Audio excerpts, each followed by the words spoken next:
bien, c'est un peu normal d'évoquer aussi les sujets d'actualité. Et là, c'est un sujet en ce moment qui est en train d'être diffusé sur les médias. C'est le sujet du harcèlement. Le harcèlement, c'est l'origine de ma chaîne. J'étais employé à l'inspection du travail et je recevais beaucoup de public.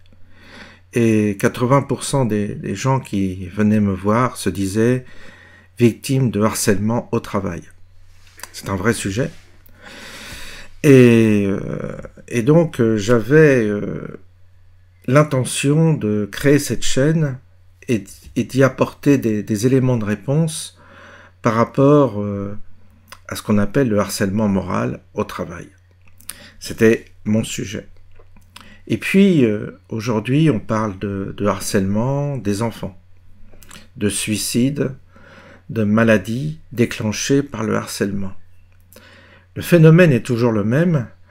Vous avez le bourreau ou les bourreaux et la victime ou les victimes. Mais en général, il y a une personne, en général, qui est à l'initiative du harcèlement, et c'est les autres qui, par faiblesse, par mimétisme, s'agglomèrent autour du harceleur et augmentent, bien entendu, la puissance même du harcèlement par ce collectif qui se constitue autour de la victime. On ne peut pas dissocier le phénomène du bouc émissaire avec le harcèlement. C'est lié.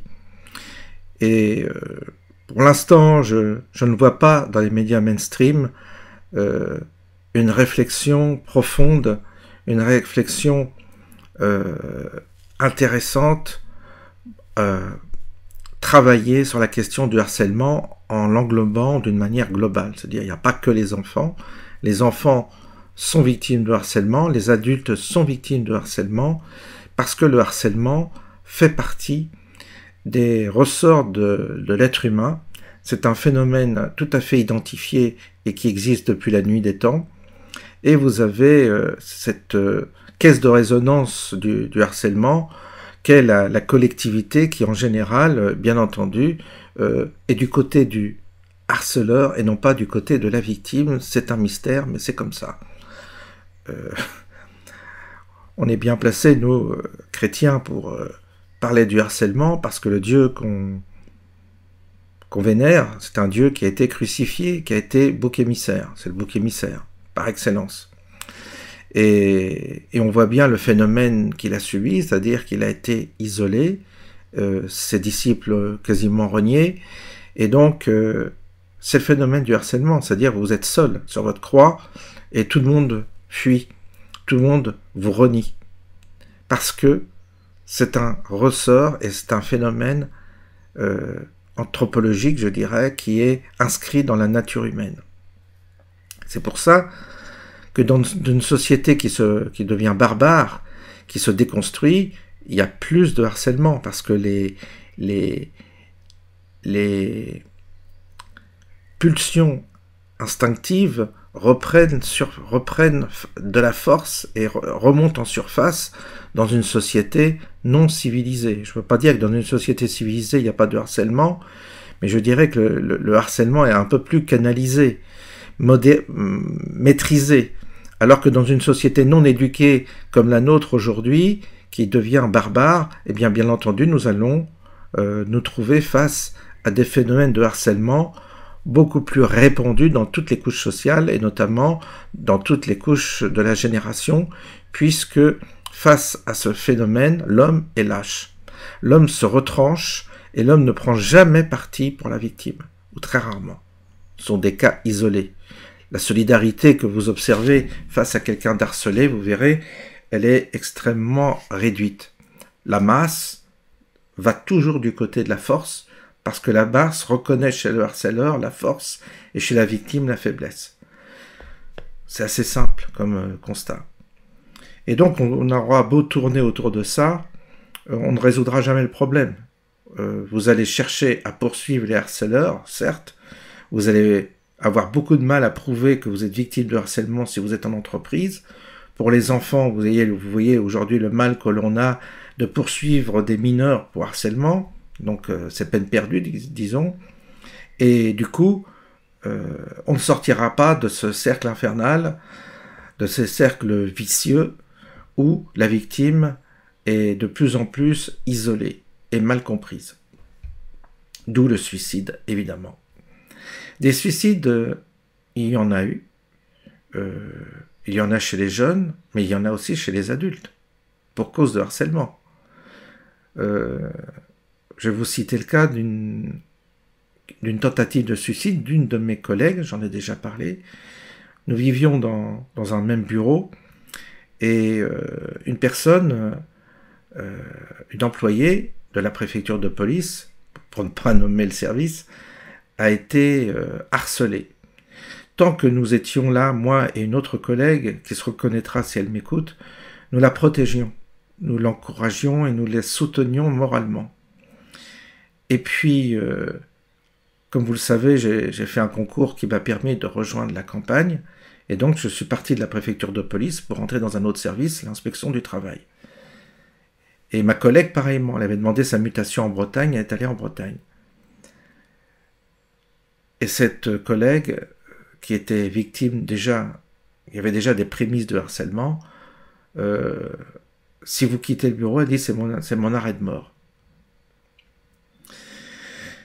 Et effectivement, elle a commis un acte extrêmement grave. Elle est partie avec ses enfants, elle a acheté ses enfants du 10e étage. Ses enfants sont sourds, mais traumatisés certainement. Et puis elle a failli se jeter aussi, mais on a dû la sauver au dernier moment. J'ai été interrogé à l'époque par la brigade des mineurs qui a fait son enquête, mais l'affaire a été étouffée quant aux responsabilités de ceux qui avaient été les auteurs de ce harcèlement à la préfecture de police, et aussi des collègues qui, par lâcheté, avaient été dans un mutisme, voire une collaboration, pas une collaboration, une complicité plutôt, c'est le terme juste. Là, beaucoup étaient complices de la hiérarchie pour détruire cette personne qui était faible et donc affaiblie par ce harcèlement, et en même temps elle avait des problèmes psychologiques qui l'affaiblissaient encore plus, et au lieu de l'aider et de la soutenir, nous l'avons enfoncée. Donc cette affaire m'a profondément marqué, cette affaire m'a marqué à vie, et j'imagine que c'est encore plus terrible quand on touche aux enfants. Donc, c'est très très grave de ce monde vers lequel nous allons, et où nous voyons le développement de ce type d'attitude qui se répand partout, dans les administrations, dans les entreprises, peut-être même dans les familles, c'est bien sûr dans les familles, et puis à l'école, au lycée, à l'université.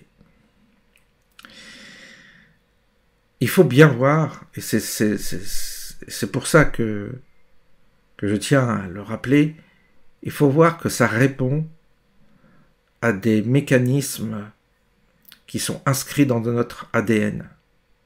Nous sommes comme ça. La lâcheté, c'est humain.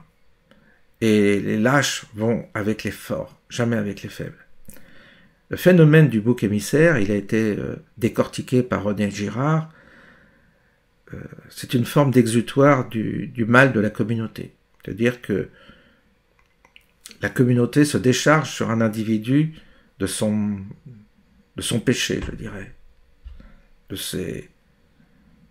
son péché, de ses mauvaises actions, de ses turpitudes. Plus une société est traversée d'ailleurs par des dissensions, des problèmes très très graves, une adversité interne très très puissante, plus on a besoin de trouver un exutoire, et l'exutoire, c'est le bouc émissaire. Dans une société, il y a des boucs émissaires, il y a des communautés boucs émissaires qui sont parfois activées pour justement diminuer la tension d'une communauté qui serait en crise. En gros, vous avez une communauté en crise, vous avez un collectif, pour reprendre le mot collectif est très à la mode, un collectif en crise.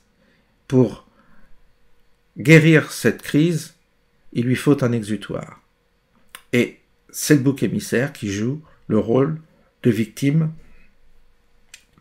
sacrificielle,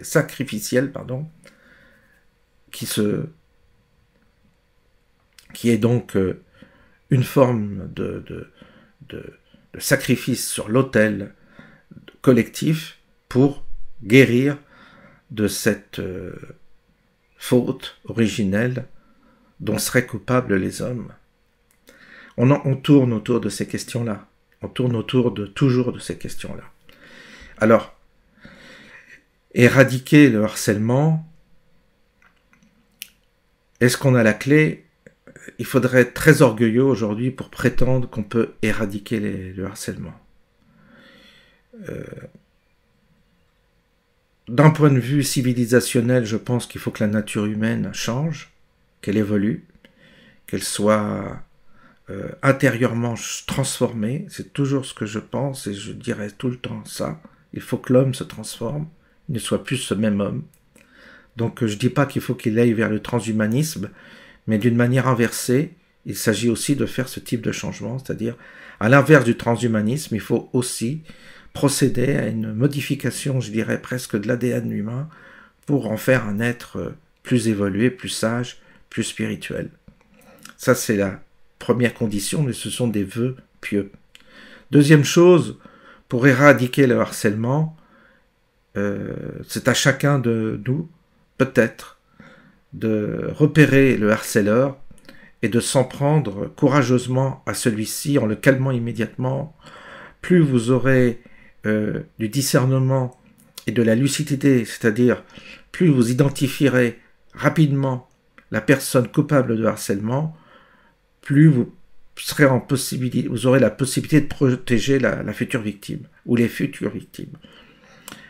Les harceleurs ont un profil, ils sont assez forts, ils ont de la personnalité, ils opposent souvent une certaine force, une certaine menace. Donc pour s'opposer à un harceleur, il faut beaucoup de courage. Eh bien c'est là où vous pouvez mesurer votre courage en intervenant. Et en ne jamais vous associer aux turpitudes du harceleur. Et en dénonçant le plus vite possible ce type de malveillance. Pour cela, il faut soi-même s'armer de courage, oui, et dénoncer. Dénoncer là où on se trouve, que ce soit dans un club sportif, que ce soit dans une association, dans une famille ou au travail. Il faut dénoncer le harceleur, il faut dénoncer et soutenir la victime dans cette phase de harcèlement, mais surtout dénoncer le harceleur en disant, voilà, vous avez telle personne qui harcèle, il faut l'éliminer du groupe, il faut la sortir du groupe. C'est elle qu'il faut, je dirais, éliminer de la société, la personne qui a décidé de harceler. Parce que c'est autour d'elle que va s'agglomérer la communauté, et après vous avez un groupe qui va devenir puissant et qui va finir par détruire sa victime. Voilà donc un sujet intéressant, un sujet d'actualité. Mais pour moi, ce n'était pas un sujet d'actualité parce que je vous le dis, et c'est pour ça que mon mail, je l'appelle souffrance au travail. Il m'a dit, pourquoi tu mets souffrance au travail? Parce qu'en réalité, à l'origine, ma chaîne était dédiée au harcèlement moral en entreprise parce que ce sujet-là m'a toujours interpellé. Il m'a interpellé parce que j'ai vu des collègues souffrir. Il m'a interpellé parce que moi-même, j'ai subi du harcèlement. Enfant, étant très différent, j'ai subi aussi du harcèlement et dans ma vie ça a toujours été le cas, c'est-à-dire quand vous avez un profil comme moi, vous le voyez, hein, qui n'a pas sa langue dans sa poche, qui ne rentre pas dans un agglomérat, je dirais, ou dans une communauté derrière un leader ou un gourou, ce qui n'a jamais été mon cas. J'ai toujours été contestataire là où je me trouve parce que j'aime avoir développer un point de vue personnel, un point de vue différent de celui du commun. J'ai toujours trouvé que le point de vue collectif était faux et que dans le point de vue individuel, on est plus proche de la justice et du vrai que dans un point de vue collectif moutonnier.